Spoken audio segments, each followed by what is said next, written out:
আজকে বঙ্গবন্ধুর ধানমন্ডি যখন ভাঙা হচ্ছে, সেখানেও 3 তলা বিশিষ্ট আয়না ঘর পাওয়া গেছে।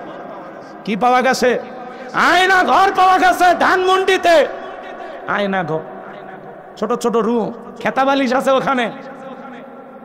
আজকে বিভিন্ন এই দেশে বৃষ্টি হওয়ার কারণে কিছু কিছু জায়গায় বৃষ্টির পানি ঢুকে গেছে। ধানমন্ডিতেও আয়না ঘর পাওয়া গেছে। প্রধান উপদেষ্টা উনি আয়না ঘর দেখতে যেতে চেয়েছিলেন, অনেকে তাকে যেতে বাধা দিয়েছে। কথা বলেন না কেন? তাহলে চিন্তা করেন, ধানমন্ডি 32 সেখানে আয়না ঘর পাওয়া গেল। এই সমাজে কি ছিল, কত মায়ের বুক খালি করেছিল। এই যে পিনাকি দেখেন না আপনারা, বিদেশ থেকে বাংলাদেশের মানুষের পক্ষে অনেক চমৎকার কথা বলেন। হিন্দু দাদা কথা বলেন, চমৎকার কথা বলেন আমাদের সাংবাদিক গলিস ভাই। এই পিনাকি বলেছেন যে প্রত্যেকটা ইট পাথর থেকে হাজার হাজার মায়ের সন্তানের আওয়াজ শুনতে পাওয়া যায়। কথা বলে ঠিক কিনা?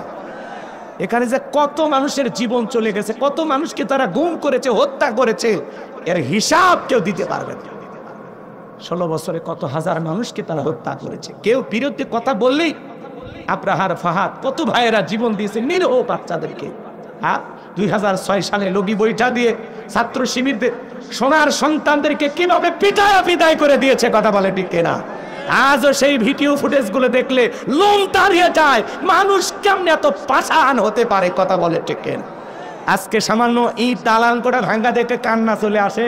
হ্যাঁ, অনেকে মাস্ক পরে দেখতে গেছে, মানে একটু ওই দল করে, একটু ভাঙতে গেছে। একজন যা বলতেছে, হে ভাই এগুলো ভাঙেন না, মানুষ দিছে গণধুলায়, সে এই পেটন। তখন বলতেছে আমিও তোমাদের পক্ষেই। আমি 32-এর না, আমি এখন 36-এর লোক। মারের চাইতে বড় ঔষধ আছে কর।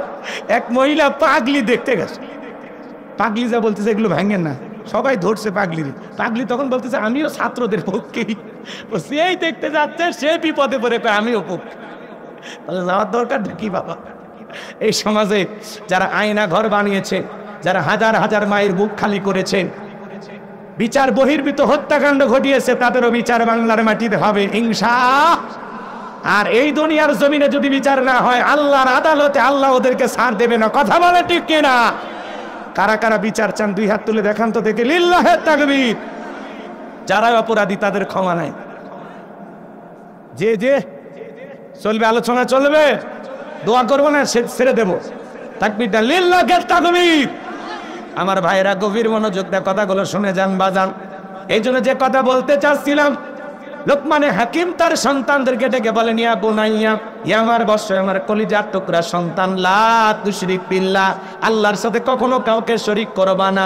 ইন্না শিরিকা লা যুলমুন আযীম, এই শিরিক হলো সবচাইতে বড় জুলুম, সবচাইতে বড় অপরাধ। আমরা আমাদের সন্তানদেরকে শিক্ষা দেব শিরিক করব না। শিরিক মুক্ত ঈমান আমল দরকার আছে না নাই বাজান?